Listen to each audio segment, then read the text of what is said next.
Hi, I'm Amber Young, And I'm Barbara Phillips.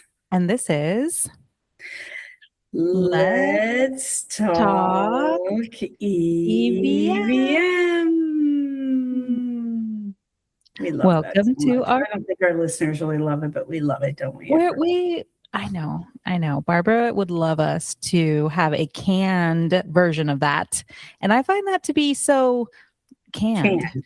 Yeah. So I don't know. We're discussing. Welcome everyone to our podcast. I'm going to start us with our disclaimer, and the disclaimer is said for Barbara and myself. And the Yes. disclaimer is that all of the views that are expressed on this podcast are our own, and they are not the views of the United States government. So, with that, I asked Barbara prior if she had her soapbox moment she'd like to share, and she said no. So today we're Well, going. a tree fell in my backyard. There's really nothing else to talk about, Amber. She's been so shooken up. The earth has shook beneath her.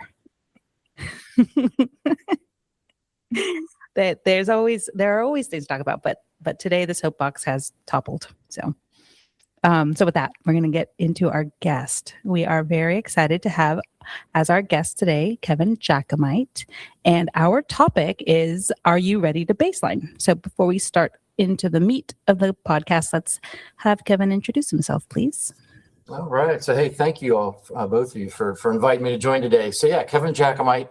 I work for a private, medium-sized consulting firm that focuses primary attention on helping the federal government through the acquisition process.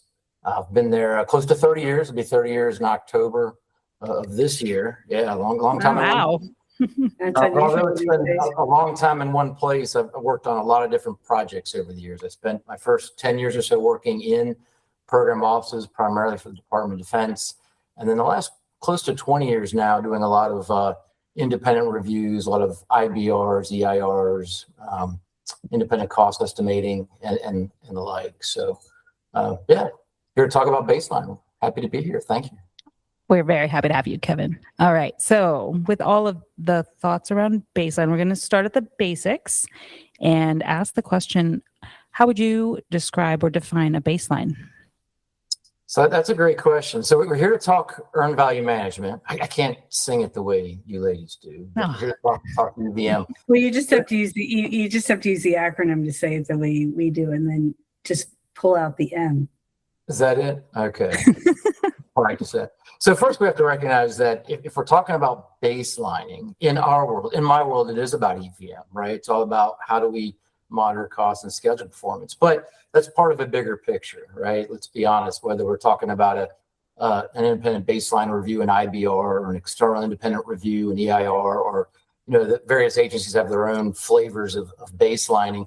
Unfortunately, it's not just about the earned value, right? It's not just about cost and schedule performance reporting. So I think we have to start with that understanding, because the other aspects of a project, whether it be the technical baseline, whether it be management and acquisition, how you're going to manage the project, there's other aspects beyond EVM for sure. If we're focused solely on EVM, when I think about what is a baseline, I think about the basic tenets. Do we have a schedule? A plan to get to a desired endpoint? Do we have a cost estimate? Do we know how much budget we're going to need? Is it time phased correctly? Does it cover the complete scope of work? Most people would tell you a baseline starts with the work breakdown structure and making sure all the work's identified and defined. And to me, those are the three basic tenets. Then you start to throw in risk and uncertainty analysis, right? Understanding what are the threats to the project and the opportunities as well, and bring it all together under one hood, so to speak. So to me, that's an EVM baseline, but again, there's also that bigger picture. I would ask a question at this point, Kevin, about, how do you know when all those things, all that criteria that you just rattled off that make up the definition of it, how do you know when it's ready for prime time? How do you know that yesterday you weren't ready, but today you are, or a week ago, or a month ago? Or, I feel like in my personal work life, people feel like they're never ready. So when do you strike the chord? When do you say heads up, pencils down? How's that worked in your experience? Yeah, so I think it depends on, in some cases, Oh, you're such a consultant. Did you just say it depends? it does, but let me, All right. to me, it depends on the government agency that's doing the baseline. So what do I mean by that? Well, if it's an IBR, if it's integrated baseline review, the clock is going to start from the time the contract's awarded, right? I mean, For better or worse, it's a clock. Yeah. Is that good or bad in your experience? How do you think that's been working in the field? Do you think that's a good thing to have the clock or not? That kind of mindset. I think it's a good thing because let's face it, especially on some of these larger mega projects. When I say mega project, I'm thinking something that's larger than $1 billion. The contractors put together their proposals and explain how they're going to accomplish all the work. Contractor, one or more are chosen, and when the awards are made and that clock starts, really between 3 and 6 months, I hope you can get ready, right? You talked a good game in the proposal. You won the effort. You've got between 3 and 6 months to baseline. I think that approach works. I think there are some concerns about, well, to your point, what is being ready, but from a timing perspective, that it's defined, right? But on the other hand, other agencies like Department of Energy, we have external, independent reviews. There's a little more of a question of when are you ready to baseline, because it's not tied to a contract award date. In many cases, you have a contractor who's been in place for a long time, who's baselining a new project. And so from there, my experience is that the determination of baselining isn't tied to many times the true readiness of the project, which is to say that the baselining event is tied more to what external stakeholders believe is the right answer, right? Whether it's, hey, we need to understand exactly what kind of commitment we need for Congress for budget, right?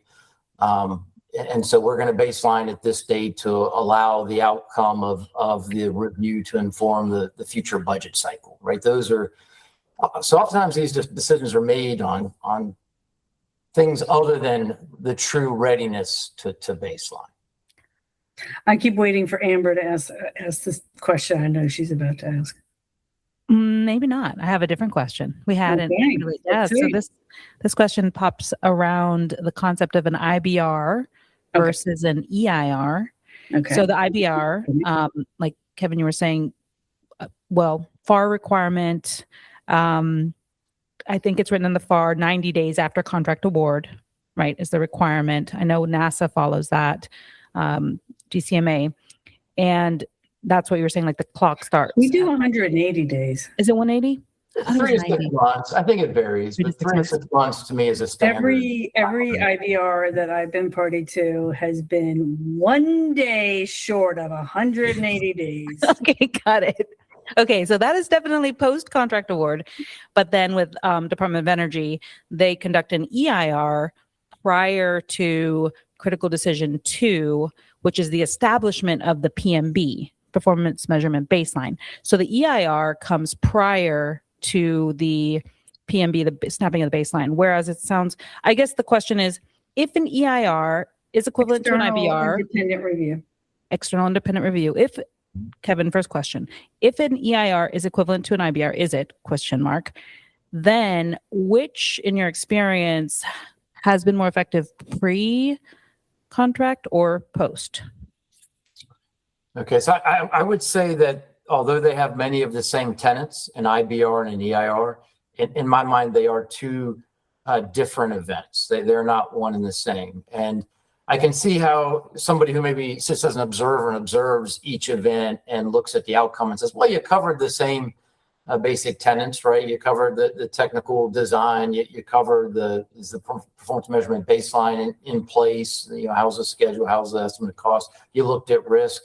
You look at a lot of the same basic tenets, but at the end of the day, in my mind, they are two different events. Some of it does have to do with the fact that with an IBR, many cases, new contractor, brand new contract.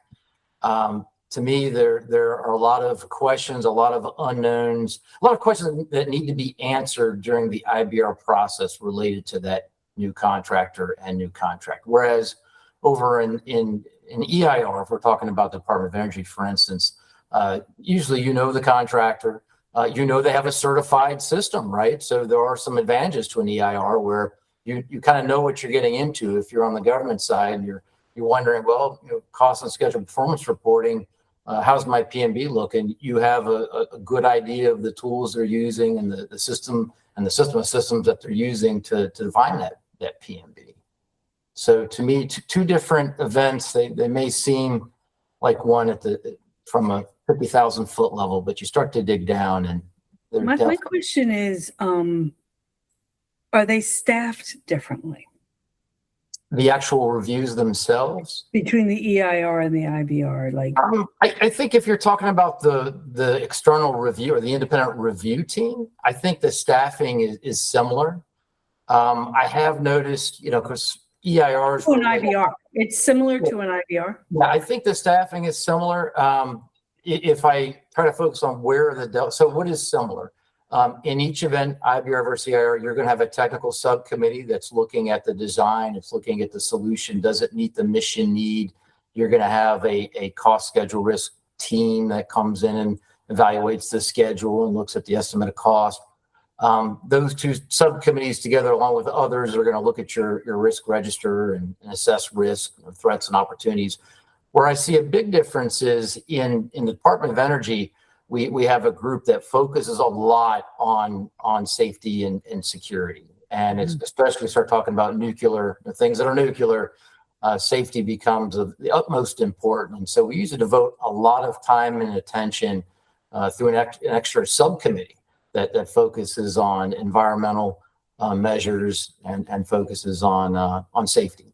And I don't, not that that's not important for those that are participating in an IBR, but it usually doesn't, in my experience, warrant its own subcommittee.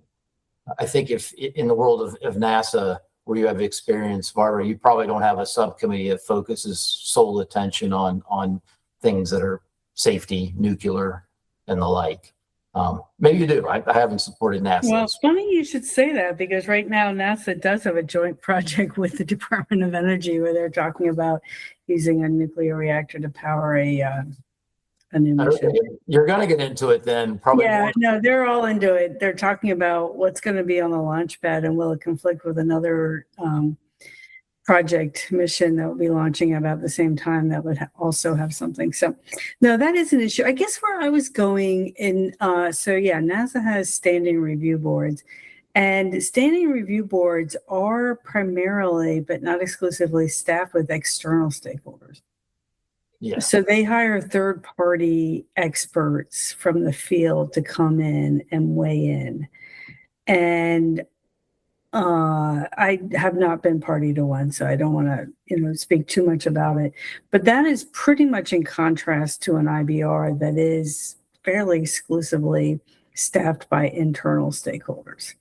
So that's a big difference that happens in my experience there. External independent review board is like legit, like external people doing their own the standing review board doing their own independent government cost estimate. We have joint cost and confidence level, risk-based, probability-based cost estimates that are done,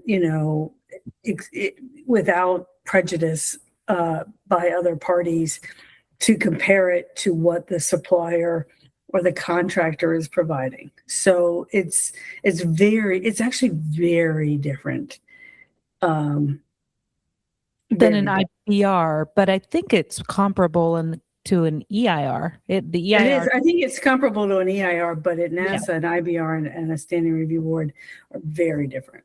Very different, because it's staffed by different people, differently qualified people doing different things. Yeah, if I think from that perspective, and I think about IBRs, I will point out, and it's maybe a little different in that the independent cost estimate that is required. If you read the DoD 5000 series, you ever have a problem sleeping at night, go read the DoD 5000 series. Right? But, the independent cost estimates are required for projects of certain size and stature. But those independent cost estimates are a separate process from the IBR, right? Yeah. Because those are what feed the budget process. Then a contract is awarded, and then you have an IBR later. Whereas an external independent review, the ICR is actually a part of that process. The project hasn't baselined yet. And oftentimes the same individuals, external folks that develop the independent cost estimate, the cost, the schedule, and do the risk assessment, those that participate in that ICE process will also, the same people they bring in to do the EIR. But to your point, if we're talking the other subcommittees, and generally speaking, you're right, an IBR is normally, let's say, internally staffed. Some of that I also, for what it's worth, my professional, maybe it's my personal opinion, is that the Department of Defense is not as collegial as some of the other agencies, which is, in my experience, they don't, they're stovepipes and they don't reach out for help as often as maybe they should. Whereas I feel like in DOE, that happens all the time. And I think that's one reason why these EIRs are staffed with external folks. It's by design that way. Yeah. And I think it's really interesting to hear and start to wrap my head around. But I think the question that Barbara was poking me towards earlier is when we're thinking about the baseline, and now you're talking about the internal reviews and the external reviews and everyone kind of coming in and giving their opinions on the baseline, who would you say is the final approver of the baseline?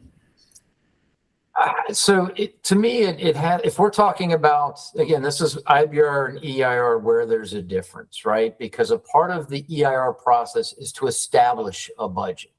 So to me, the approver are the high ranking stakeholders who are holding the money, for lack of a better term, right? Mm-hmm. They're saying, okay, we have a mission need. We've set aside $500 to fill that mission need. And, through the EIR process, which includes an ICE, we think we need $490. Go or no go. A little different from an IBR where the decision's already been made. Money's already been assigned. So to me, the reviewer of a baseline from an IBR is the program manager for the program in question. That individual is the one that's going to look at their baseline, their PMB, and say, this is what we've got. These are the changes we think you need to implement, and I'll approve that baseline. This is going to be a doozy, this question. This is like a hardball question, Amber. Do you two believe that you have to have performance data? No. In order to hold an IBR? Do you have to? Yeah. Do you have to, quote, turn the crank, produce 1, 2, 3 months of performance data prior to holding an IBR? I've caught them cold. They're both like slack-jawed here. Teasing. I have thoughts, but I'm like, yeah. They have opinions. I can tell. I'll jump in. So the IBRs I've worked on many of them. The crank was always turned on a couple months performance data. Now, in turning that crank, there were some deficiencies, shortfalls that were found. Yeah. And they were identified. And, so quicker resolution, I think, by turning the crank. Is it required? Like I'd have to go read, I don't think there's it says you need to.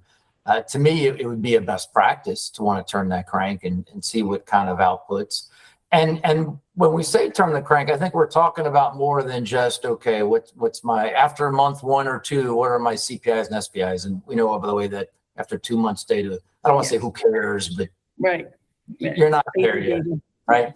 But I also think it's turning a crank on the rest of that monthly cycle, whether it's reviewing the risk register or the Format 5s, the variance reporting. Are the thresholds appropriate for the control account sizes, and do we have a corrective action log that we've kicked off where the control account managers and PM are tracking their corrective actions to closure and sharing it with the client on a monthly basis. To me, turn the crank is a lot more than, like I said, like a Format 1 output or Format 1 2.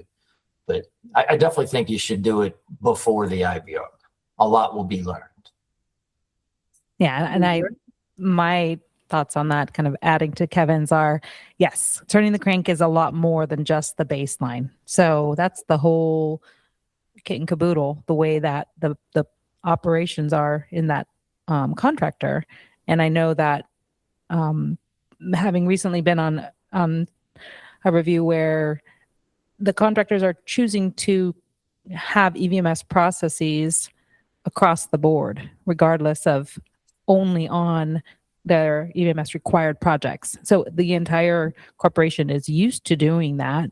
That's terrific, right? And then if you go in and do an IBR, yeah, that's best practice. So that's great. And then you can really see if if the baseline is going to operate well when it's implemented. But then I've also seen where many contractors are hesitant, right, to claim any performance against the baseline because they feel like they're just not ready. Back to your point, Barbara, that they're just not ready. They're just not ready. And to what level are they not ready? Do they even have the way they're going to be capturing performance nailed down? And then what does a performance indicator really look like if they don't even have a way to capture performance? Like they don't even have their EVTs properly mapped, defined, or whatever. So yeah. And sometimes they choose to not be ready. So then it's not as meaningful. Preach. That's what I'm saying. Yeah, that's my experience. They don't want to be tied to, I thought actually the plug I was giving you, Amber, because you were, it seems like every episode we're able to bring up Roxy. Ooh, I have been bringing Roxy up recently. Roxy, Kevin, Roxy talked to us, Amber's colleague there at Department of Energy, Roxy Franks. She talked about the big bad baseline change proposal and how everybody's afraid of it. Yeah. And nobody wants to be wrong. Nobody wants to get a B on their report card. By the way, I talked to my sister over the weekend. And it turns out she didn't change the D into a B. She changed an E. Oh, we were mentioning she turned D's into B's. Yeah, but for herself, there are no E's. For me, she changed a D into a B, but for her, I said, she meant an F. She meant F. Because there are no E's. What did you get an E in? This is we had E's in our accounting. And she said, she doesn't even remember, but it was an E. So it was better to get an E because it's easier to remember, like report cards were just on paper. And my sister had that ability, that artistic ability. My goodness. Anyway, meanwhile, back at the ranch, that's where I was going, Amber, is I thought you were going to talk about that people don't want to change. And so they're hesitant to put their John Hancock on a baseline because they don't want to have to erase it and say, well, wait, I was wrong. And that's wrong. Not all BCPs are equal, but BCPs in my world do not equate to a B letter grade. I think it'd be, oh boy, maybe a little less than a B. I'm not sure about an E. I don't even know what that is, but we all know and love Roxy, and her glass was always half full. So. Yes. I think the hesitancy in snapping the baseline has a lot to do with that they don't want to then turn and start running a baseline, not a BCP, which is the escalation one, but just a BCR, right? I mean, they don't even want to have to run BCRs. They don't want to be like, snap, 1 monthly, we just put this in place and we already know we like Amber saying, we got the wrong EVTs or whatever the answer is. But that change is neither good nor bad. It just is. And I think one of the things we're trying to talk about on this podcast is more of an acceptance of that. Like, okay, EVM, the performance measurement baseline, is a line in the sand. The water comes up and washes it away. You just got to draw a new one. You're always drawing the line to measure yourself against plus or minus, so you can know when to take corrective action. That's its purpose. It doesn't matter if you're wrong. You're almost like on purpose, not on purpose going to be wrong, but it's almost like if you were right, then it would be a M&O project. And even they don't quite know everything in the future. So yeah. Okay. So with that, thinking about B's and E's and when you're not ready, Kevin has a lot of experience, 30 years. I can't even believe that. I mean, that's tremendous. It's wonderful. So with that experience, can you think of fatal flaws that you've seen in a PMB when they probably should not have baselined yet? I can, and I think my answer then may take you down a path that you're not expecting to go down. But hear me out, okay? Because in my experience, and I'll give you some, I guess I'll generalize some real life examples recently. We have to recognize why a project exists. You have key performance parameters, you have criteria that has to be met, and you have a time frame, a mission need for when that project has to be completed. I cannot tell you how many times I've walked into a review, normally in EIR, a couple in the IBR space, where you look at the performance measurement baseline and they say, we've covered all the scope. Our WS dictionary is solid. We have a schedule. We've scheduled all the work. We can argue whether it's all why half of this level of effort probably should be discrete. I feel like these are never-ending discussions. But we have a schedule. We have a cost estimate we feel good about. We have a risk program. They have all these things in place. But what they've lost sight of, here are the things they've lost sight of, which makes the PMB problematic. First of all, the schedule, the timeline. I was in a review of a mega project recently, and in the end brief, they explained their PMB and they gave the critical decision for date, the end date. And it was 4 years past the mission need date. And I went back and I looked around the room and everyone was kind of quiet. And I'm like, is this like the big elephant we're not going to talk about? That we have this plan that's achievable, but it's 4 years past, Wow. the need date. Yeah. And that happens more often than I'd like to admit. It happens all the time. Another thing that is tough to spot when you're going through a review, and I always point the finger at the engineering community for this one, is kind of back to the KPPs. What is required for project success? I always feel like the engineering community, if I go to a review and I'm walking through the parking lot, if I can point to certain vehicles, the Lexus and the Mercedes and the Cadillac, and those are owned by engineers, we're going to have a problem. Because these engineers, very smart individuals, they are going to build the Cadillac solution or the Mercedes solution when all you really need is a Toyota Corolla. And oh, by the way, I love Toyotas. In fact, I had a Corolla when I was younger. I'm not.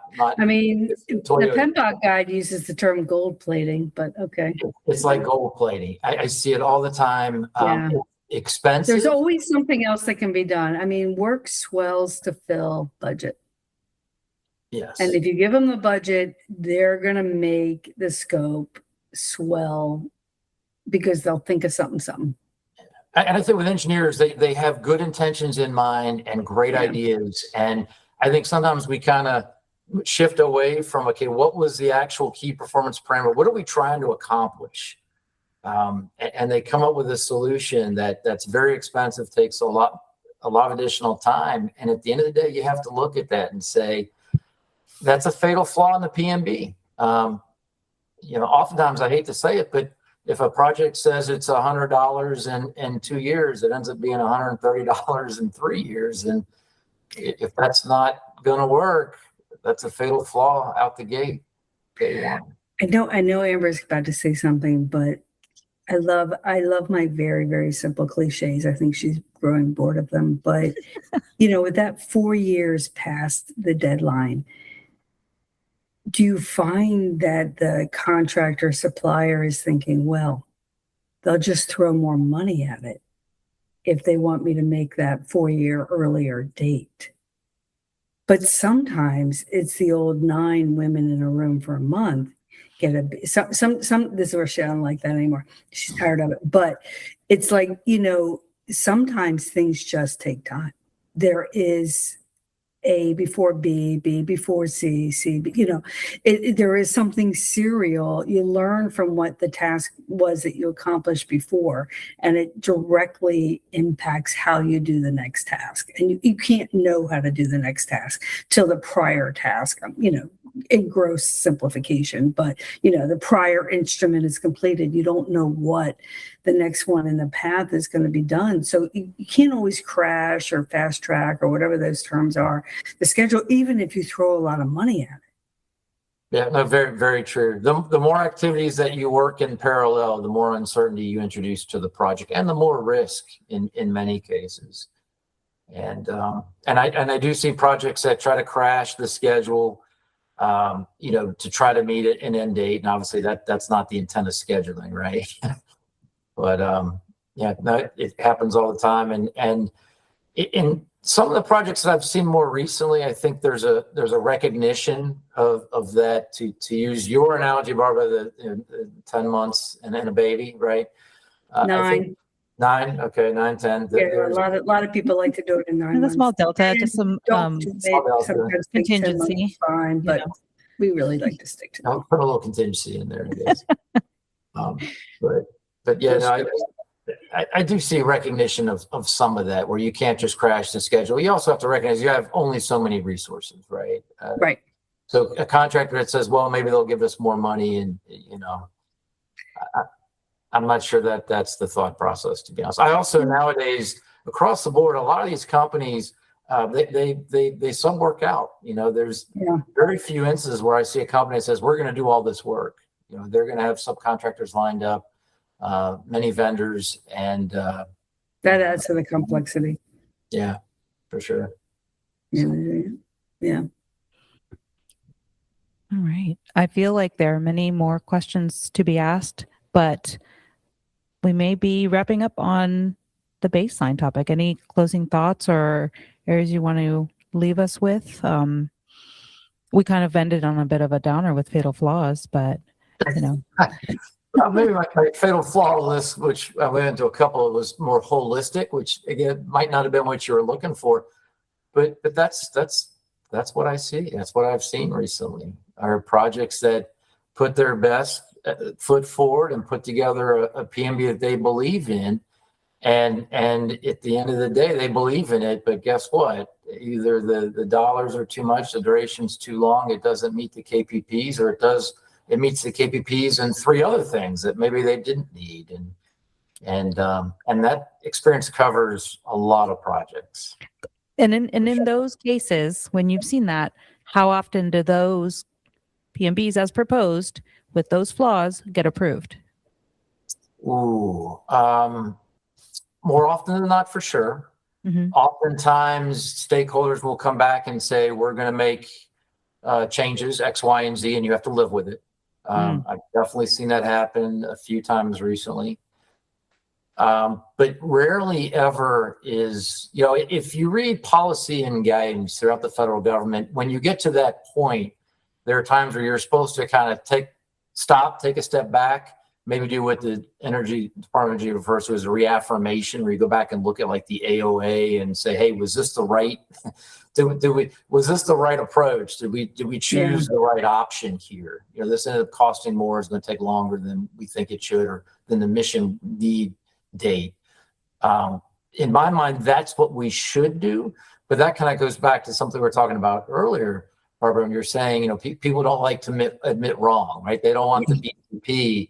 Oftentimes, programs don't want to go back and redo an AOA or reevaluate the alternatives. They want to push forward with what they can with the budget that's allotted, and they'll make some changes. They'll remove scope if it's not directly tied to a KPP. They'll remove scope and declare success. One could argue, were they really successful if they baselined and then had to reduce scope in order to meet the budget endpoint? Mm-hmm.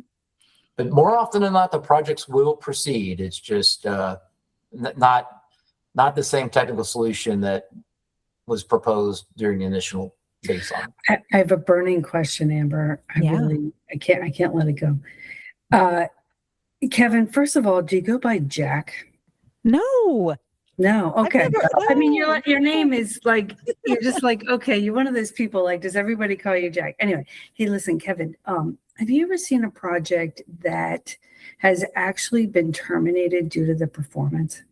Where like, okay, their CPIs in the tank, their SPIs in the tank, they can't get themselves out of a hole. let's call it, let's scrap it, let's refocus it, let's do another AOA, or I announce have an opportunity. indeed, I assume that means I but have you're- well, I can think of 3 in the Department of Defense that were scrapped early on. Department of Energy, they really like to reinvent themselves. So it's not often that a project gets totally scrapped. Oftentimes a project will morph into another project. Or maybe it started with three buildings and 3 solutions, and we ended up with 1 for the same cost as 3. I've seen those types of scenarios, but in energy, rarely ever do I see a project get scrapped after its baseline. Now, I've seen projects not get to CD23, where the decision's been made that's not the road we're going to go down. But projects, I can think of a couple at Amber. I think you could probably think of a couple that are ongoing, they're kind of reinventing themselves. And some of that also, full disclosure, was not just, there were projects that maybe stumbled out of the gate, right? Performance wasn't what you expected, but there were also the mission needs or change, they evolve over time. And so it wasn't regardless of how the project was performing, it's not meeting the mark because the mark moved. The mark moved, correct. Okay. There. So those changes are not just a result of poor performance. Yeah.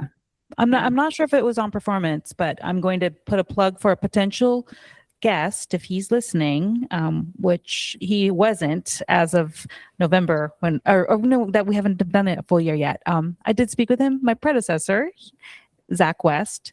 So he was an analyst on a project that did fail and uncertain what the causes were. So a little cliffhanger and maybe foreshadowing if Zach wants to come and tell the tale. That sounds good. Yeah. It's interesting. What we want, I think what we want from our bully pulpit here, I don't know if that's the right word, if I want to say that, but anyway, from our passion project is that we want to hear where EVM performed and where EVM didn't. And so if a project was scrapped because the performance data was telling the buyer, this isn't what we want, I can see from the forecast data, they don't understand what they're supposed to be doing. And the forecast is way out of range. So we don't want to do this anymore. And that's the performance data performing, but then, the ones that, but rejiggering it is not really an interesting tale. we want it or it continued based on the performance data. And then for me too, expanding beyond just the performance angle is the environment component, looking at the people, the culture, coming at it more from motivation and drivers towards success. That's a different than just the raw numbers of if someone's performing. I see them as going hand in hand, but very different mindsets. Yes. Yeah. Highly correlated for sure. Highly correlated. We're trying to see if there's any causation, but yes, highly correlated. All right. Well, with that, I think we are going to wrap up. This was a terrific time with you, Kevin. Thank you so much for being our guest. And if Barbara and I have our visions come true, we'll be doing this for some time and would love to have you back sometime. Yes. Awesome. Thank you, Kevin. I would love to come back anytime. If you need me to call Zach West and push him, let me know. I think you should. Oh, okay. All right. We like that. Yeah. We need a fan base. I'm definitely a fan of Zach for sure. Me too. All right. So with that, signing off from Go Barbara. You got it. This is Let's Talk EVM.